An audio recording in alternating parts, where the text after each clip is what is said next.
Tagalog to Real English. School Edition. No grammar rules, just real talk.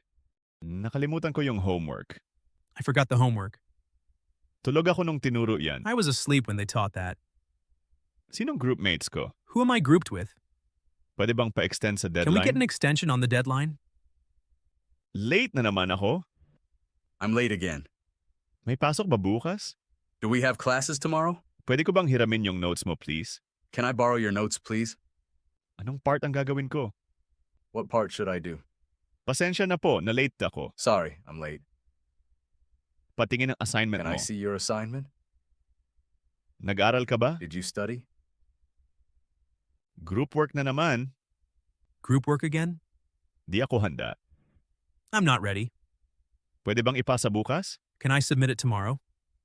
Hindi ko naintindihan yung topic. I didn't understand the topic. Wala akong sagot dito. I don't have an answer for this. Open notes ba to? Is this open notes? Anong sabi ni Sir Ma'am? What did the teacher say? May quiz daw mamaya. They said we have a quiz later. Nag-quiz ba kayo kanina? Did you have a quiz earlier? Anong kailangan dalhin bukas?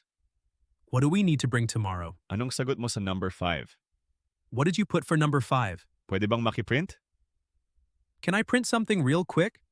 Now it's your turn. I'll say the Tagalog, you say the English. Take a breath and let's do this together. By the way, if this is helping, follow Talk Pilipinas for more real-life English every day. All right, let's go. Nakalimutan ko yung homework. Tulog ako nung tinuro yan. Sinong groupmates ko? Pwede bang pa-extend sa deadline? Late na naman ako. May pasok ba bukas? Pwede ko bang hiramin yung notes mo, please? Anong part ang gagawin ko? Pasensya na po, na-late ako. Patingin ang assignment mo. Nag-aral ka ba? Group work na naman. Di ako handa. Pwede bang ipasa bukas? Hindi ko naintindihan yung topic. Wala akong sagot dito. Open notes ba to? Anong sabi ni Sir Ma'am? May quiz daw mamaya. Nag-quiz ba kayo kanina? Anong kailangan dalhin bukas? Anong sagot mo sa number 5? Pwede bang makiprint? Time to switch it up. I'll say the English and you say the Tagalog. Let's go. I forgot the homework. I was asleep when they taught that.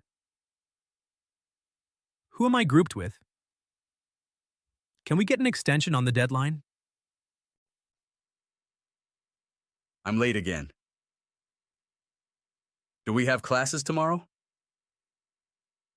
Can I borrow your notes, please? What part should I do? Sorry, I'm late. Can I see your assignment? Did you study? Group work again? I'm not ready. Can I submit it tomorrow? I didn't understand the topic. I don't have an answer for this. Is this open notes?